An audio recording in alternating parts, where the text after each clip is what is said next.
I think there was pressure coming from China at the 11th hour. Pakistan had reached out to China, and China is Iran's biggest trading partner. 80% of Iran's crude oil goes to China.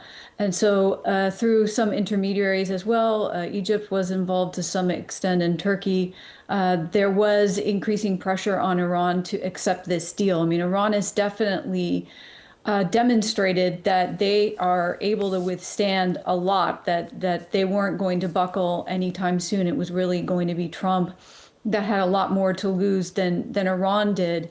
But pressure coming from one of its biggest trading partners was definitely going to make an impact. So do you believe that China was sort of using its economic leverage to push for a deal from both Washington and Tehran?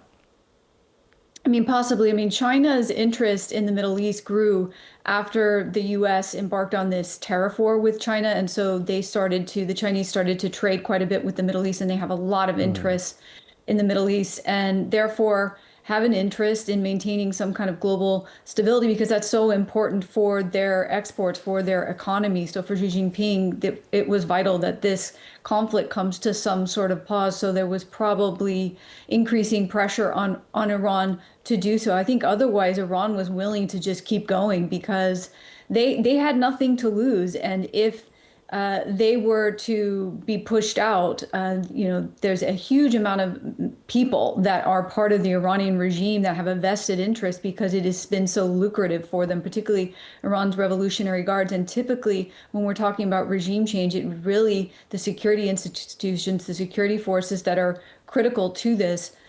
So there needed to be some kind of tightening coming from elsewhere, because I don't think Iran was going to back down otherwise. Can this be also be seen as a diplomatic coup in a way by Pakistan? And what are your thoughts on Islamabad's role as a mediator and its upcoming role as well if these talks transpire on Friday?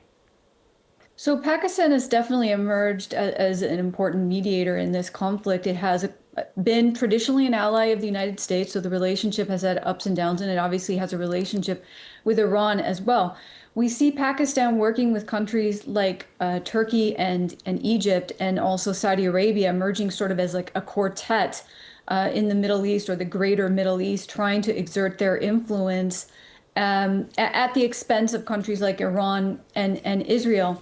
So I think Pakistan has seized this opportunity to become a major player in global affairs and has found that its links that it has with different countries has benefited it and enabled it to take on this position. But I do see both sides as quite fatigued. Even Iran, even though I felt that it could probably keep going as it has realized it has so much power by disrupting the Strait of Hormuz. But on the U.S. side, there's tremendous fatigue. This is a very unpopular war in the U.S. The most recent poll from CNN showed that 33% of Americans support it, and that was down 8 points. So with time, it is growing increasingly unpopular. Gas prices in the U.S. are up 30%.